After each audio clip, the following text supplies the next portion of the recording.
Julia Baumans is business partner at Net4Tech and technical delivery manager at Microsoft. With a background in international business, she has worked and lived in 6 different countries and speaks 6 different languages. She considers herself as global citizen, and we are happy to have her today as guest at Brain Talk. Julia, thank you for joining us and taking your time for today. Thank you both. No, I'm really excited to be today at the Brain Talk podcast. Thank you. So let's start with your international expansion aim for Net4Tech. My first question would be, what was your motivation to join Net4Tech and what is your intention there? Yeah, that's a great question. Thank you. So it basically was at the beginning of 2018 that I was thinking, what is actually my impact here? I moved to Dublin end of 2015. And I realized that Dublin is a great melting pot of a lot of young talents from all over EMEA, since we have basically all the main technology companies working here or being located here. So they attract a lot of young professionals, young talents from every age, and especially many people who just finished their studies. So I realized that there's a huge potential for us, for everyone involved, actually. So then I thought, okay, what can I do to really make an impact into everyone's life? And at the same time, it happened that I saw the initiative that Begonia was setting up with 2 other founders.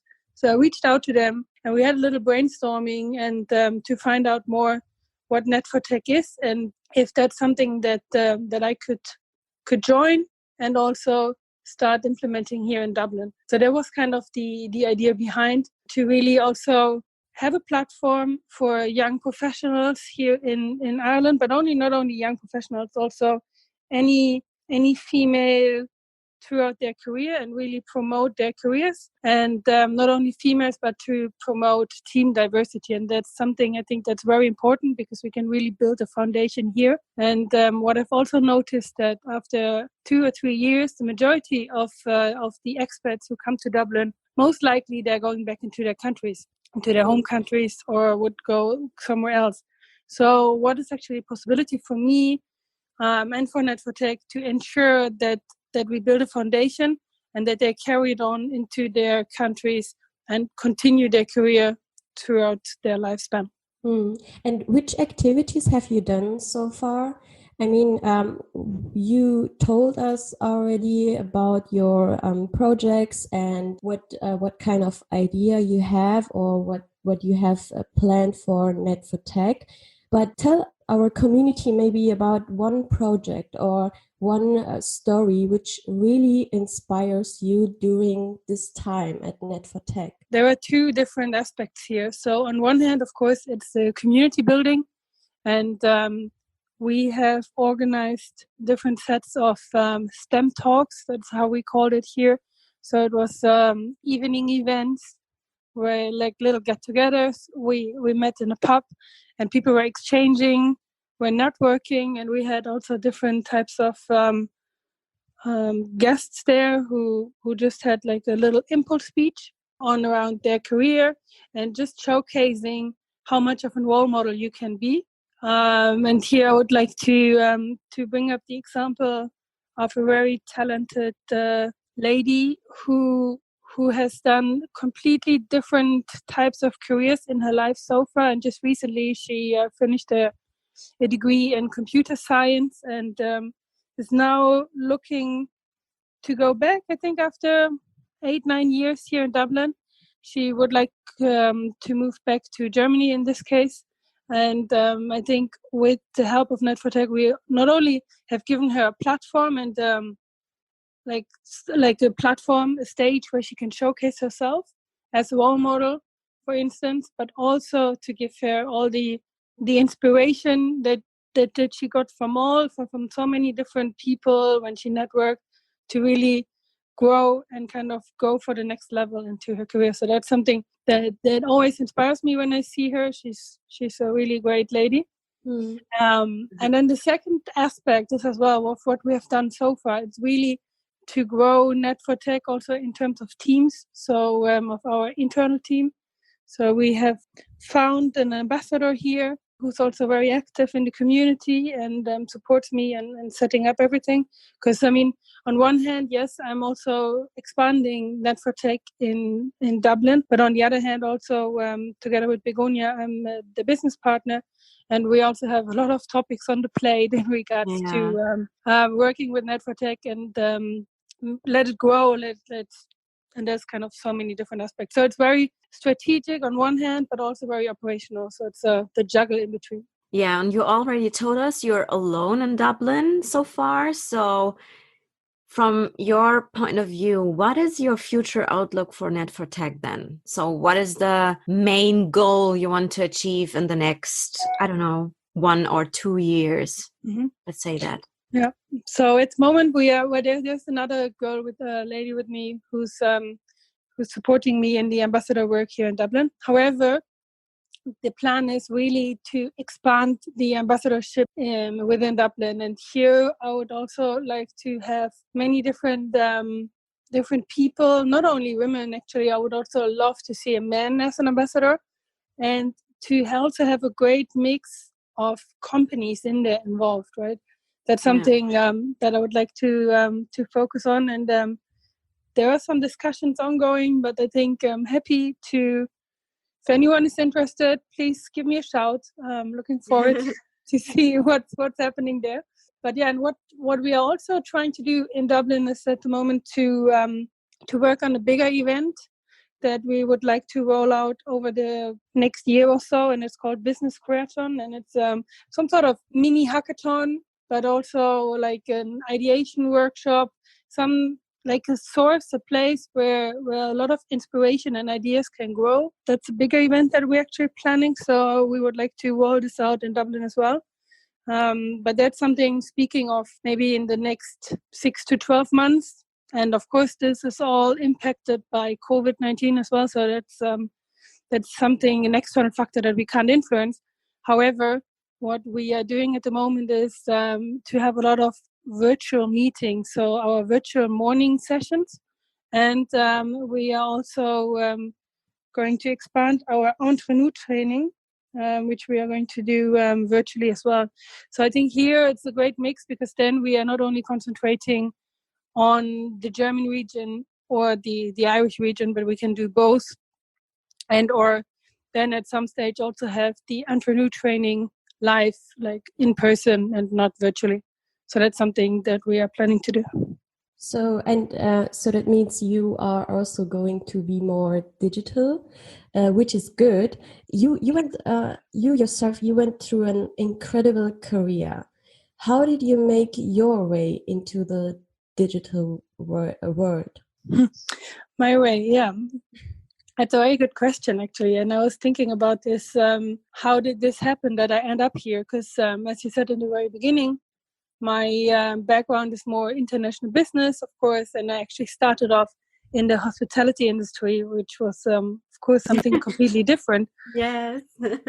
Yeah, no, I was very curious then after my master's. So I was working a few years and then stopped working to do my master's again. I was like mainly driven by curiosity to think, okay, what's next? What could be the next step? I don't really wanted to go like the logical steps like other people in my study were doing, who are working in consultancy now, and or going back to hospitality, because this was somehow too logic for me. And I'm really more driven by this body out of the comfort zone, actually. That's something that always pushes me and motivates me. I actually was super active on LinkedIn. I'm actually still very active there.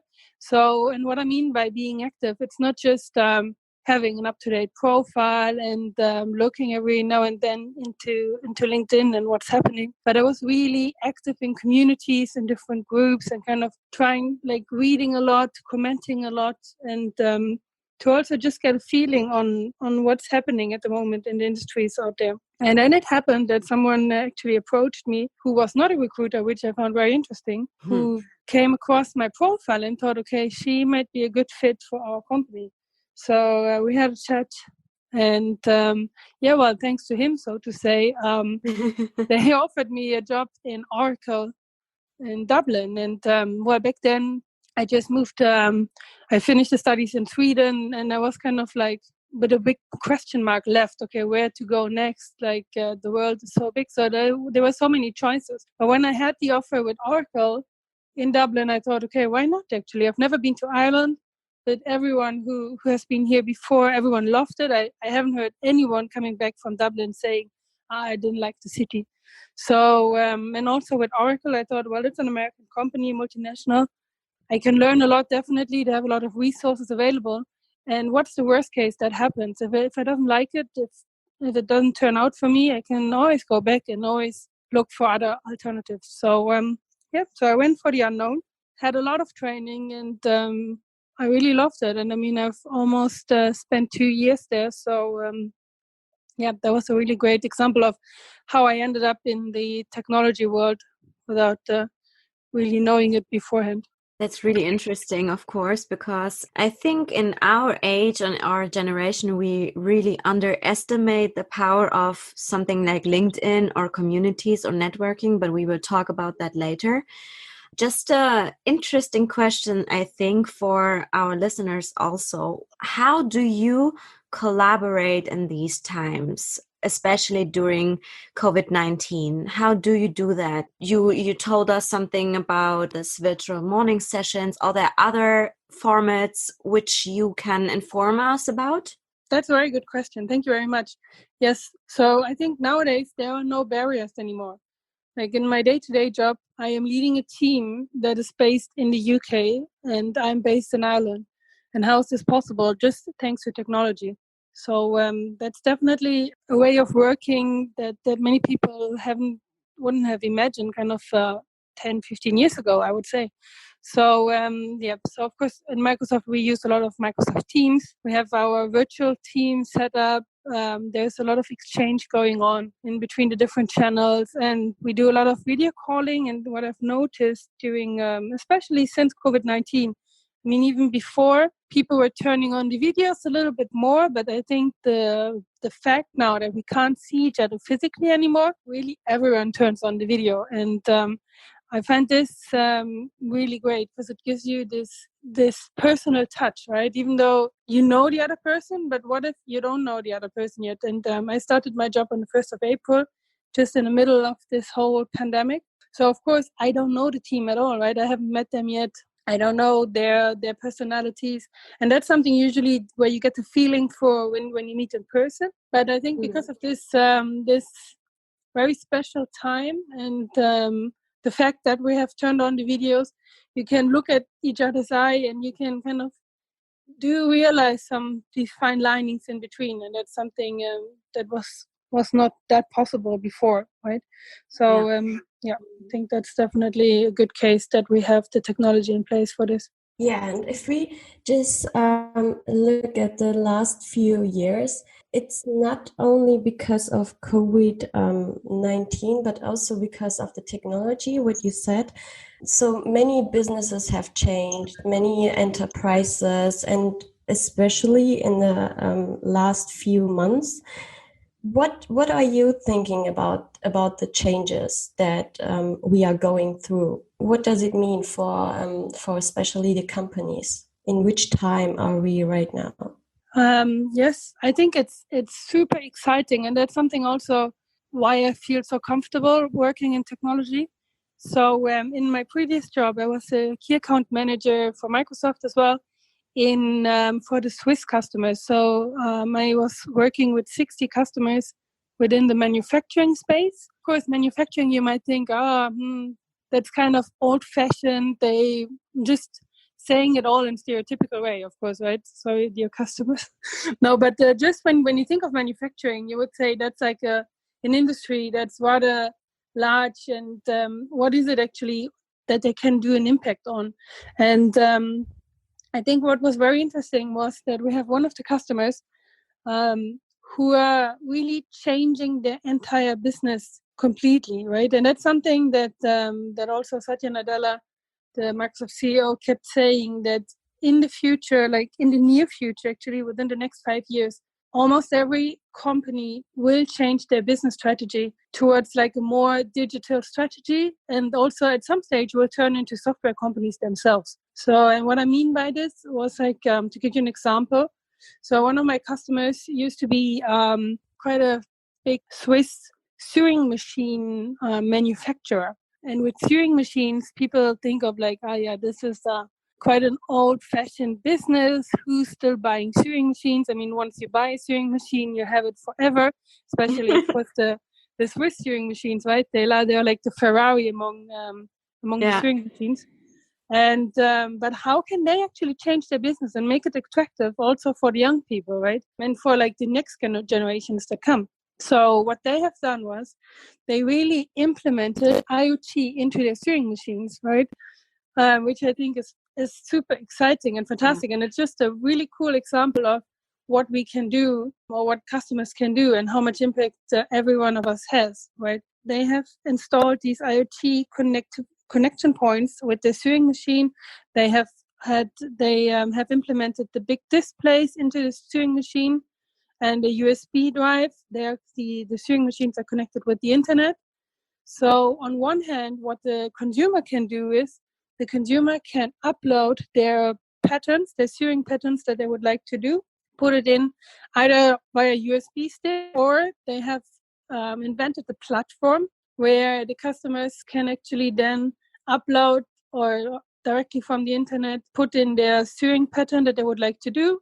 And this sewing pattern directly transfers to the sewing machine, right? So then there's like no real manual process anymore to check, okay, what's the pattern and how do I need to do this? So I find this super innovative. Like this is I'm really actually proud on what they have achieved. So that's kind of an example of how the company is changing their business slowly. And this change in the business goes to every department within this company. And that's something where I can proudly say that we in Microsoft actually support the customer on their journey and on this change. I have another question which is not on our list. It was something spontaneous which came into my mind right now. Do you think some companies are still resistant towards changes in IT or being innovative, or do you think everybody knows that he or she has to change their business? Very good question. I think there's a huge level of resistance among everyone in us, because that's just a typical habit of us. Like no one really likes change, right? Even if it's just like if you're using a different toothpaste, people at the beginning are kind of, no, I like the other one before, right? So, and these are kind of just simple examples.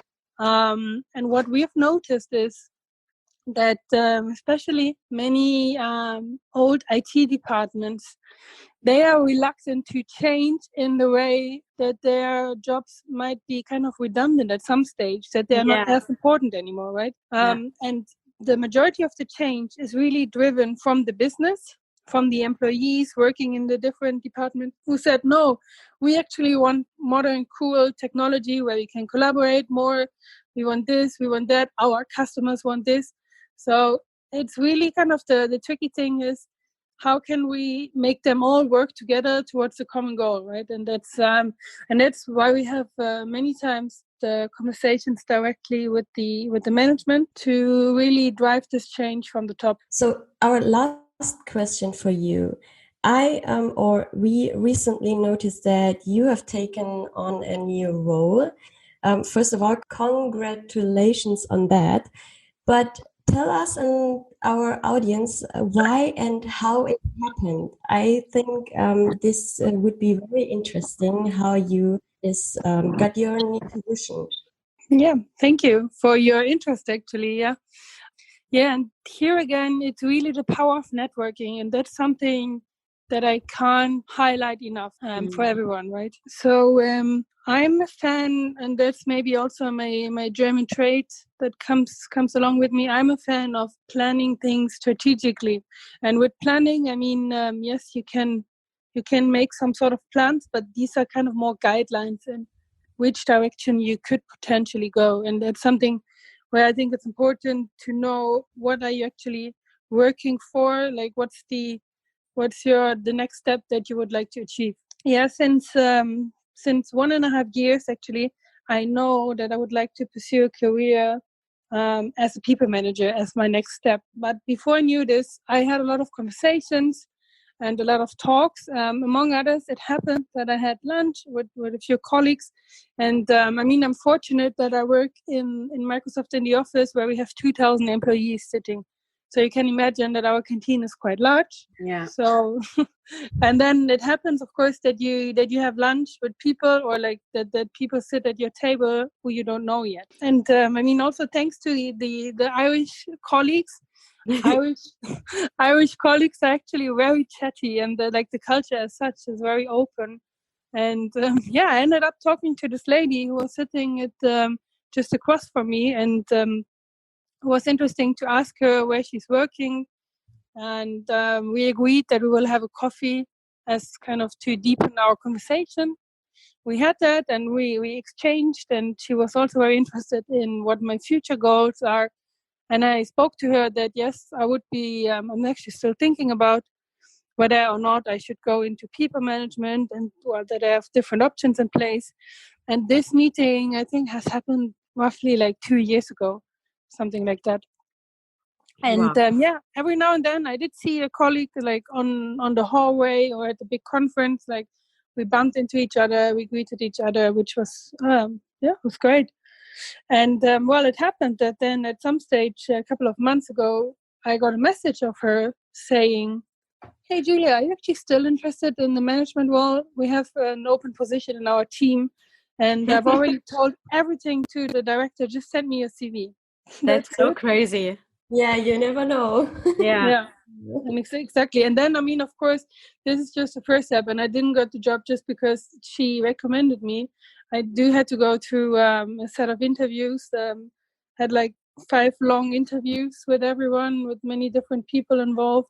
And also from my end to really kind of understand the new position, the new role, the new organization within Microsoft where I'm in right now. So I really wanted to make sure that's something that I would like to do. But the first step, just to be thrown into the pot of potential candidates, I think that's really huge, and that's something. Networking doesn't necessarily pay off right away, but I think that's something that should never be underestimated, and that can be, done kind of live in person, like I did there, but also virtually, right? And this lady did see me on LinkedIn quite regularly, so she also saw how active I am with Net4Tech.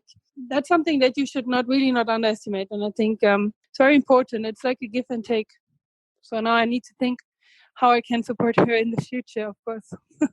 I think this is really crazy, and on the other side, really interesting, because you said something which is really important, the long-time strategic side of networking, which is really underestimated by so many people. They think they know a few people from, I don't know, a big company, and think they can go in there with a vitamin B or something. But so networking are really, really important, and just also virtually, as Julia said. And I think you made a really, really good point for everyone who has not started yet with networking. He or she should start now with that. And many, many thanks, Julia, for this interesting conversation with you in the interview, for taking your time for us and for our listeners to show them your point of view. Great. Thank you very much, Muni and Shari. It was really, really good to be there this morning. And if you listeners, if you are inspired as well, please feel free to reach out to me via LinkedIn and or Xing. Of course, I'm available there. I'm looking forward to your connections, and as well as having you as members in Net4Tech. So please feel free to join our network.